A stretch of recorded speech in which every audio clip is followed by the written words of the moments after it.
बदलाव लाते हैं। ये सर आलोक मौर्य और ज्योति मौर्य के प्रकरण में जो लगातार, चूंकि अभी बहुत जगह से देखने के लिए आया है क्या कि जितने भी पति लोग हैं जो जिन्होंने अपनी पत्नियों को पढ़ने के लिए बाहर भेजा था, वो लोग जो है अब अपनी पत्नी को घर वापस बुला रहे हैं, तो इसका समाज पे क्या असर पड़ने जा रहा है? नहीं, समाज पर देखिए, जब महिला घर में रहती थी, रानी बन के महारानी बन के रहती, समाज नहीं चल रहा था क्या? बाहर के कामों में नहीं थी तो समाज नहीं चल रहा था क्या? समाज तब भी चल रहा था। समाज राजा दशरथ के साथ कैकेयी युद्ध में थी और पहिए की धुरी को रोक लिया था, देश तब भी चल रहा था। सीता 14 वर्ष के लिए वनवास में गई प्रभु श्री राम के साथ, समाज तब भी बन रहा था। सीता, सावित्री, गार्गी, अपाला, अनुसुईया, रजिया सुल्ताना, हाड़ा रानी, पद्मावती, झांसी की रानी लक्ष्मीबाई जब अपने बच्चों को पीठ में बांध कर लड़ रही थी युद्ध, अंग्रेज़ों से लड़ी, मुग़लों से लड़ी, तो भी समाज चल रहा था। समाज तो चलता रहता है। अब थोड़ा समाज ज़्यादा जागरूक हो गया है, इसलिए लोग कहने लगे हैं कि बेटी पढ़ाओ, बहू मत पढ़ाओ। अब बहू पढ़ाने पे थोड़ी सी लोगों को आ गई है। कारण ये है, लोगों ने सूर्यवंशम फिल्म देखी, हीरा ठाकुर के रोल में आए। अब हीरा ठाकुर के रोल को लोगों ने आधा देखा, आधा देखा। हीरा ठाकुर को ये तो देखा कि हीरा ठाकुर ने अपने पिता से अलग होने के बाद अपनी पत्नी को अधिकारी बनाया, बनवाने में मदद की, पढ़ाया लिखा। लेकिन हीरा ठाकुर अपना बैठा नहीं, हीरा ठाकुर भी लगातार मेहनत करता रहा। इतनी मेहनत करता रहा कि वो पैदल था, घर से निकाला गया था, कुछ भी उसके पास साधन संसाधन धन दौलत कुछ भी नहीं था, लेकिन उसने अपनी मेहनत से काम करके 60 बसों का कारवां, जो ठाकुर भानु प्रताप सिंह ट्रांसपोर्ट के नाम से, और 300 बीघा ज़मीन उस फिल्म के अनुसार कर ली। तो शायद क्या पता हीरा ठाकुर की भी डीएम साहिबा छोड़ के चली जाती अगर इतना बड़ा ट्रांसपोर्टर, इतना बड़ा एग्रीकल्चर फार्मर, कृषक, किसान ना होता, तो शायद उसके साथ भी ऐसा हो सकता था। होता क्या है हमारे समाज में, आप देखिए, बहुत वरिष्ठ बुद्धिजीवी पत्रकार हैं और ग्राउंड जीरो पर रिपोर्टिंग करते हैं, और आपके दर्शक पूरी तन्मयता के साथ आपको देखते हैं, सुनते हैं, और बौद्धिक चर्चा भी आप करते हैं। है क्या, हमारे देश में बड़े बड़े राजा हुए, प्रधानमंत्री हुए, राष्ट्रपति हुए, न्यायाधीश, मुख्य न्यायाधीश, अभिनेता, राजनेता, व्यापारी, पत्रकार, डॉक्टर, चिकित्सक, हर क्षेत्र में, बहुत बड़े क्षेत्रों में रहे। और उनकी धर्मपत्नियां, क्योंकि हम अभी विकासशील हैं, विकसित नहीं है, तो विकासशील देश की सनह सनह प्रक्रिया चल रही है। जिस देश में प्रौढ़ शिक्षा तक चलाई गई हो, पिछले समय में प्रौढ़ शिक्षा चलाई गई, यानी कि वृद्धों को, बुजुर्गों को पढ़ाने का सिस्टम भी चलाया गया, तो ऐसे देश में महिलाएं, खासकर जो राजनेता, अभिनेता, प्रधानमंत्री, मंत्री, जो जितने जैसे सब लोग थे, उनकी धर्मपत्नियां कम पढ़ी लिखी थीं, थोड़ी पढ़ी लिखी थीं, ज़्यादा नहीं पढ़ी लिखी थी, योग्य नहीं थी, शिक्षित नहीं थी, डिग्री नहीं थी, योग्यता नहीं। योग्यता तो सब में होती, योग्यता डिग्रियों से नहीं आती है। योग्यता थी उनमें, संपूर्णता थी, सभ्यता थी, संस्कृति थी, लेकिन शिक्षा वैसी नहीं थी। और शिक्षा भी डिग्री वाली शिक्षा और व्यवहारिक शिक्षा अलग होती है।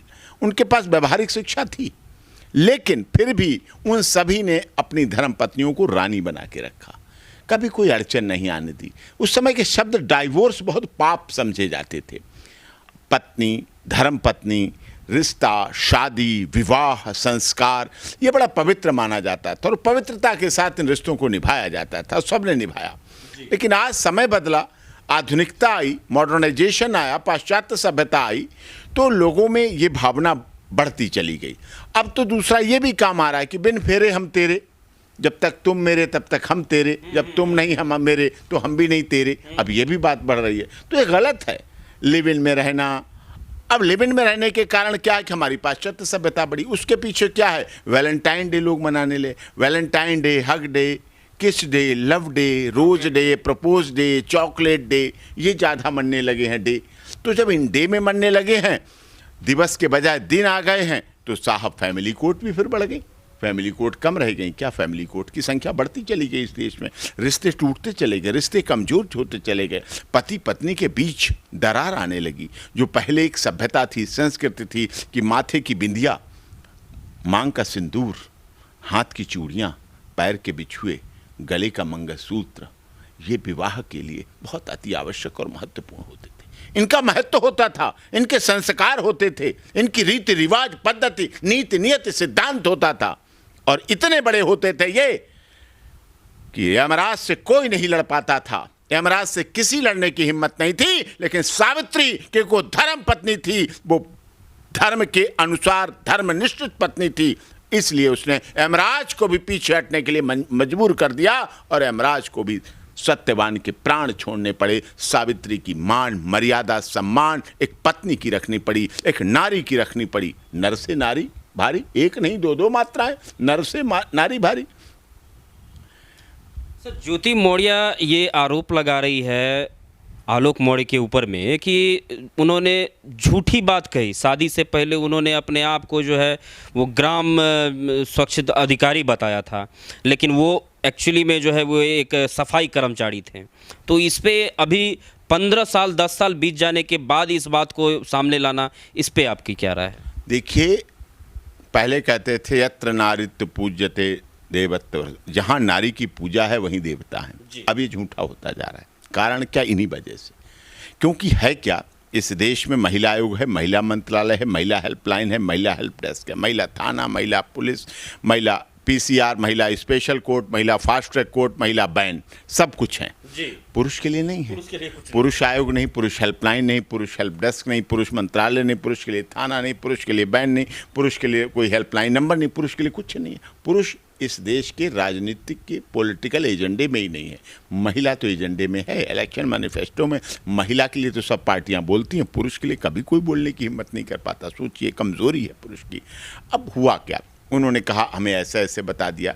मैं जानना चाहता हूँ, क्या ये शादी, जो शादी आज से 13 साल पहले हुई, क्या लिंक्डइन से हुई, क्या फेसबुक से हुई, क्या पेज से हुई, क्या ट्विटर से हुई, क्या इंस्टाग्राम से हुई? इसकी दोस्ती कहाँ से हुई?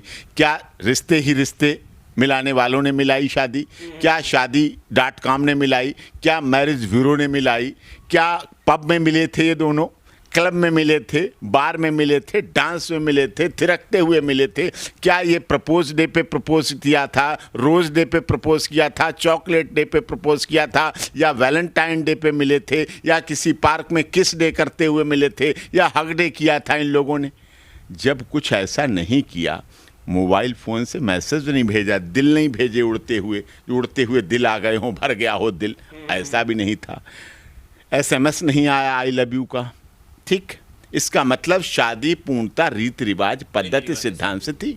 गांव में शादी हुई, ये महानगर की शादी नहीं थी। उस गांव में आज 13 साल पहले इस विषय पर कहना कि 50 लाख रुपए फॉर्च्यूनर मांगी, झूठा बता दिया गया, अधिकारी बता दिया गया, चतुर्श्रेणी कर्मचारी को अधिकारी बता दिया, महा झूठ है, सबसे बड़ा झूठ है। और इस झूठ से केवल आलोक मौर्य नहीं, इस देश में कितने पुरुष गुजर रहे हैं।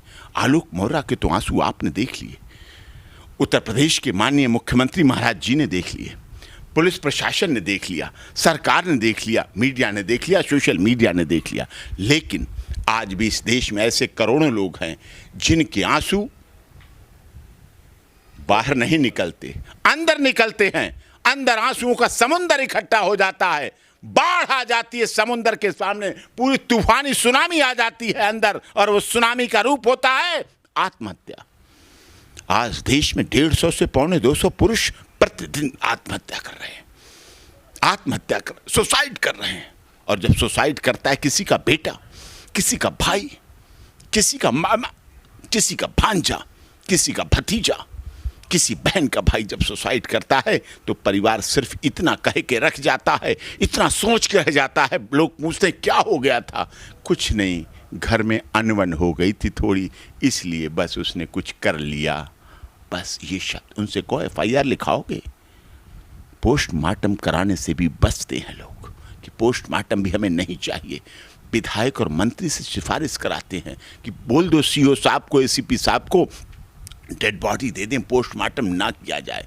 पुलिस मजबूर होती है, एक तरफ प्रधान सरपंच आ रहे ऐसे दे दो, एक तरफ उनके मजबूरी है कि कानून की कहती है कि सुसाइड के केस में, हत्या के केस में, आत्महत्या के केस में पोस्टमार्टम होना चाहिए। लेकिन लोग चुप रहते हैं।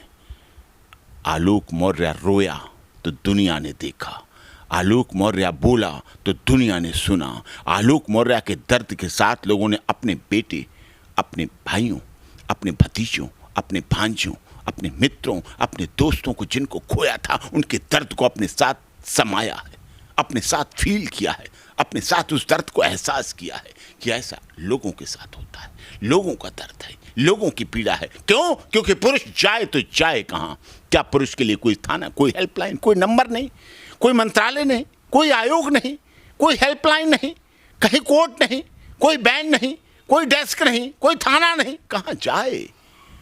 मरने के लिए छोड़ दिया गया है पुरुष को।